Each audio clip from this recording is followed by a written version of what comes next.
Réunion Actualité.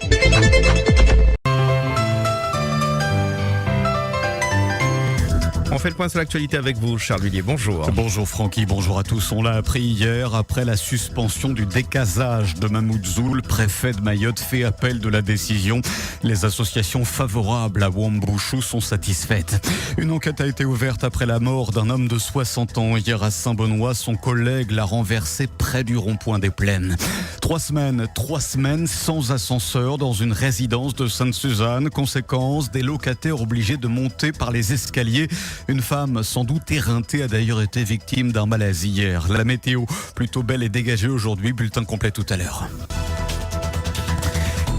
Et donc le préfet de Mayotte confirme qu'il fera appel de la décision, celle de la suspension d'un décasage dans le bidonville de Koungou ce mardi.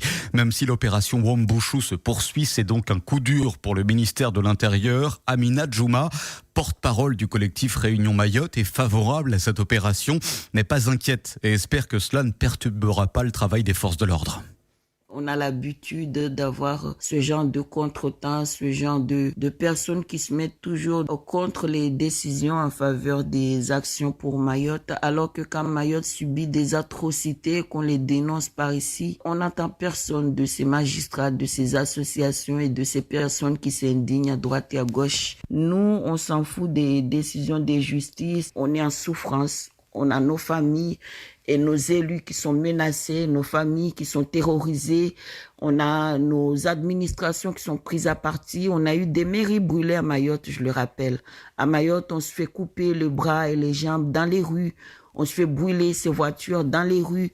Ou sa maison, chez soi, on entre chez soi, chez vous, on vous décapite. Et ça, c'est la réalité, c'est pas de la fiction. Ils ont quel intérêt à maintenir Mayotte dans ce climat de déstabilisation, d'insécurité totale? Qu'ils nous disent pourquoi ils font tout ça. Amina Djouma que nous recevrons jeudi prochain, c'est-à-dire le 4 mai, dans l'émission Face à Face. Un père de famille est en détention provisoire. 3 proches ont été placés sous contrôle judiciaire. L'enquête avance concernant l'affaire des bébés secoués. Une information judiciaire a été ouverte. Les faits présumés se sont déroulés entre le 26 février et le 10 avril. Plage durant laquelle les personnels de santé du CHU de Belle-Pierre avaient découvert un bébé dont le pronostic vital était engagé.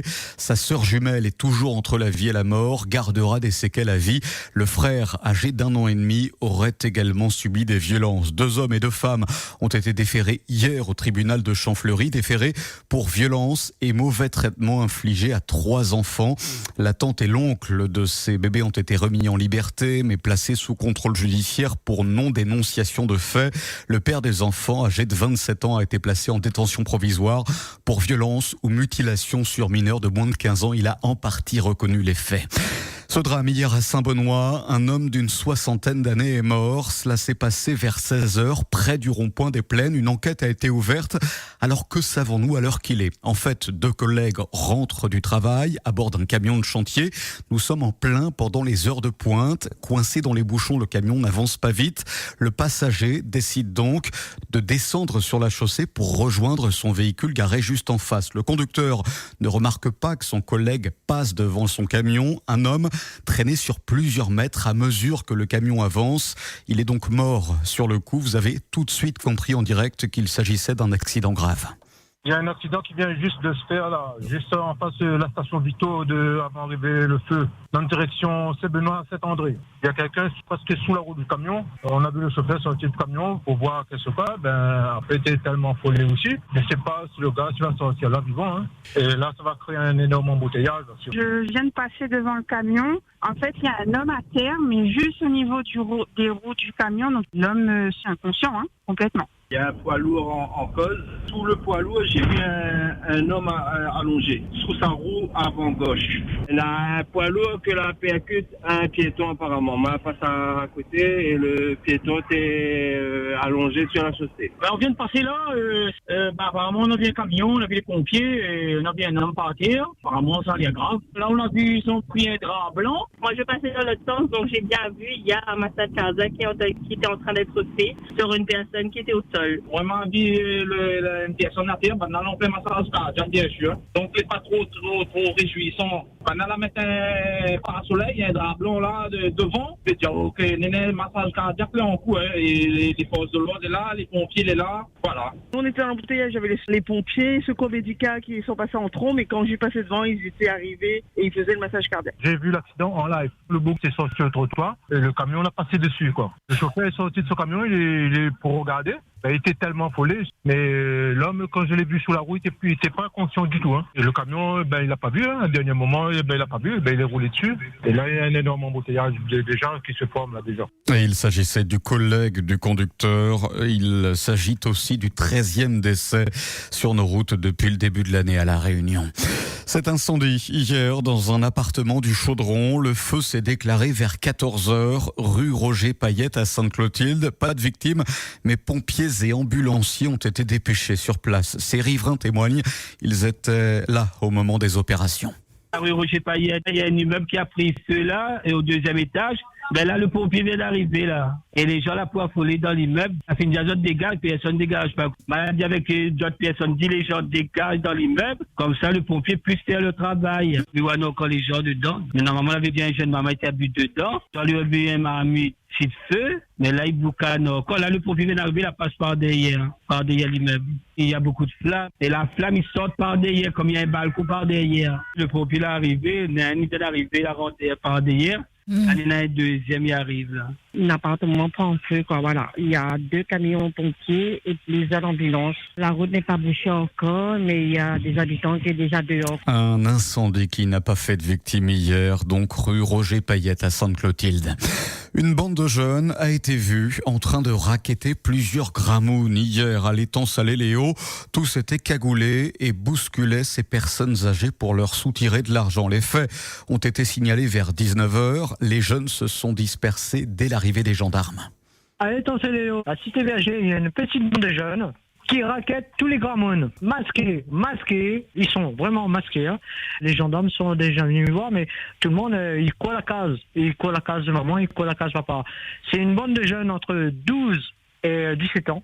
Ils sont une bonne dizaine. Alors, moi, je voulais juste prévenir à tous les gramounes de la cité VLG, faites attention à vous. Parce que moi, je l'ai fait avec ma maman, mais non. Monnaie. Ils arrivent masqués. En plus, masqués, hein. Ils sont masqués. Monnaie. Ils demandent la monnaie. Ils n'hésitent pas à pousser les grands moines. Parce que c'est une cité, il y a beaucoup de grands moines. Ils n'hésitent pas à pousser les grands moines. Faites attention à vous, s'il vous plaît. Cela s'est passé hier soir à l'étang Salé-Léo. La hausse est moins forte pour La Réunion, mais le prix des billets d'avion continue d'augmenter en mars 2023. Hausse de 23% au départ de la France métropolitaine. Vers l'outre-mer, cette augmentation est encore plus importante, 40% en moyenne.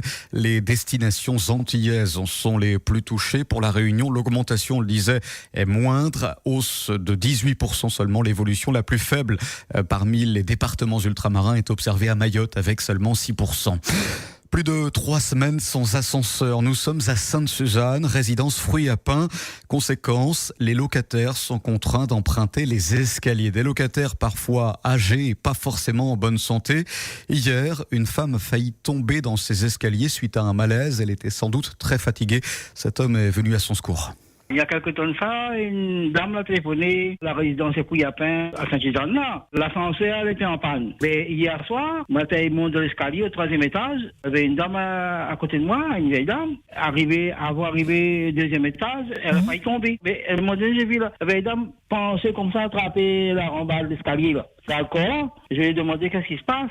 Elle m'a dit sa tête tournée. Après, je lui ai demandé. Elle m'a dit, moi, ça va. Mais il y a un problème parce qu'il y a des vieilles personnes là-haut. Pour la CDA, il faut qu'elle répare ça. C'est difficile pour les vieilles personnes de monter au 3e étage et de descendre après. Si j'étais pas à côté d'elle, elle tombait. Mais heureusement qu'il y avait le gars qui s'est appuyé dessus. J'ai entendu crier, j'ai vu, elle n'était pas bien. Il y a des vieilles personnes, la CDA doit penser à ça. Une panne d'ascenseur qui durait depuis le mois de janvier dans cette résidence Fruits à Pin et qui, après cet appel sur Freedom, n'est plus d'actualité. Les agents sont intervenus hier. Merci à vous d'avoir signalé le problème. Alors qu'il est interdit de marcher sur les coraux, y aurait-il 2 poids, 2 mesures? Voici la question que se pose cette Saint-Pierroise. Régulièrement, elle se baigne dans le lagon et lorsqu'il y a marée basse, beaucoup de pêcheurs font comme elle et viennent marcher sur le corail. Eux aussi, elle ne comprend pas que la municipalité ne réagisse pas. Je suis allée à la mer à Saint-Pierre et la marée est basse en ce moment le matin. À 6h30, les coraux étaient déjà en dehors de l'eau. Mais en fait, il y a toujours un arrêté préfectoral qui court pour l'interdiction de la marche sur les coraux. Mais il court pas pour tout le monde, hein. Est-ce que c'est normal d'avoir toutes ces personnes-là sur le corail pendant des heures? La nuit, quand la mer est basse, c'est pareil aussi. J'ai essayé de joindre des organismes et je lui ai dit, j'appellerai Freedom, va aller plus vite, mais c'est quand même pas normal, quoi. Ça détruit toute la faune et la flore. Ils pêchent à la canne à pêche et ils pêchent comme à Rodrigue, sûrement pour enlever des ourites. C'est affolant. On dirait nous prendre nous sur les Champs-Élysées, quoi, tant de faire le va-et-vient sur les coraux. Et ça, c'est tous les jours à marée basse. Je blâme pas le pêcheur non plus qui veut son petit repas à midi, mais maintenant on sait que c'est interdit. Ben on respecte, c'est tout. Alors, faut-il ou non laisser les pêcheurs marcher sur le corail? Appel qui a suscité beaucoup de réactions. Écoutons-les. C'est vrai qu'il y a des arrêtés, mais le médecin il peut décider d'appliquer ou pas ça. Hein.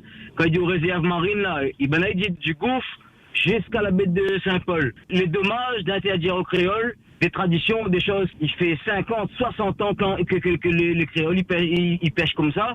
Et du jour au lendemain, il y a des autres de faire ça parce que le corail. Vous connaissez que quand on a un cyclone, il abîme encore plus la barrière corallienne. Outremernews.fr, le site de l'actualité Outre-mer, 24 heures sur 24 et 7 jours sur 7.